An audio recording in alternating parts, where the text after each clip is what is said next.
मी सर्वोदय रवींद्र साकूर फाटा येथे मी चैतन्य कृषी सेवा केंद्र हे शॉप चालवतो। हे शॉप चालवत असताना मी प्रसाद गोडगे सर यांचं शेतकरी कृषी सॉफ्टवेअर हे सॉफ्टवेअर यूज करतो।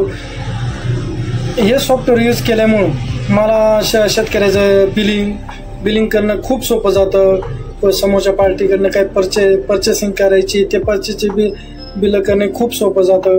मी एवढं सांगू शकतो की जेवढे कृषी सेवा उद्योजक आहे त्यांनी प्रसाद गोडगे सर यांचं शेतकरी कृषी सॉफ्टवेअर हे अवश्य यूज करा, कारण की हे सॉफ्टवेअर यूज केल्यापासून मला कधी प्रॉब्लेम आला नाही। जर प्रॉब्लेम आला तर प्रसाद गोडगे सर यांच्या ऑफिसला कॉल केला तर ते अगदी 5 मिनिटात तो प्रॉब्लेम सॉल्व्ह करून देतात आणि परत तो प्रॉब्लेम कधी आपल्याला जाणवत पण नाही आणि येत पण नाही। स्टॉक वगैरे मेंटेन करण्यासाठी हे सॉफ्टवेअर खूप चांगलं आहे। मी तर म्हणाल तुम्ही सगळ्यांनी पण हे सॉफ्टवेअर वापरावे।